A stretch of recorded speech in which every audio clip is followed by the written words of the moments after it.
what you're going to talk about today, I hope, is on power and how dependent upon power this entire world is at the economic level, let alone the data center side. But this is a topic that we need to bring more attention to. I don't think there's anything more important in this industry than this topic right now. Do you agree? I totally agree.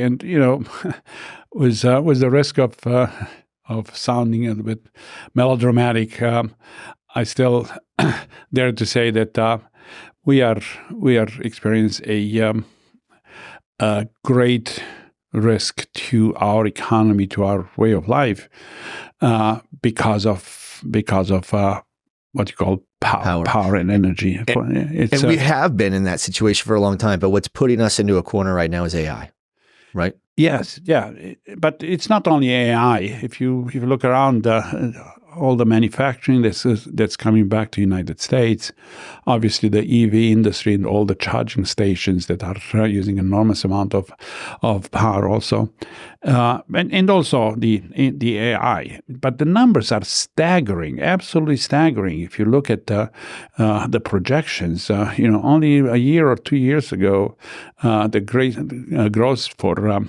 the grid projection were maybe 2.5% or so, and in 2023 it jumped to a growth rate of 4.7%. I mean, more than double. I mean, these numbers are staggering. I mean, it's we are experiencing power shortages in so many regions around the country. And around the world, for that matter. This is not unique to our country, but there are so many places around Europe, around Asia.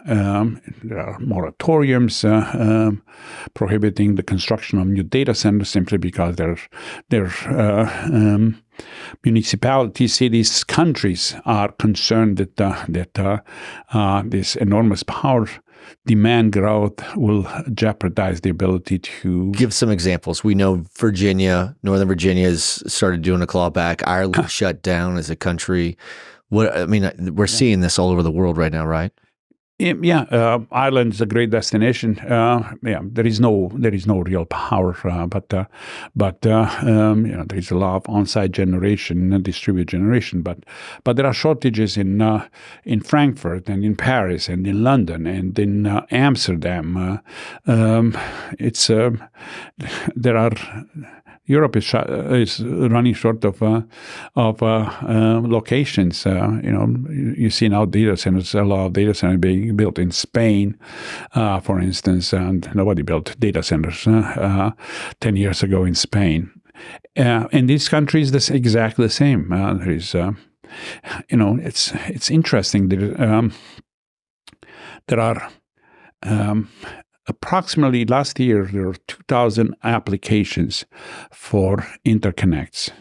Just in the United States? Just in the United States. And the average response from the utility was that it's going to take up to 5 years for this interconnection to be made. So break that down so that others understand that's the acceptance of a new substation to generate and transmit power to be plugged into the grid. That's right. Is a 5-year wait.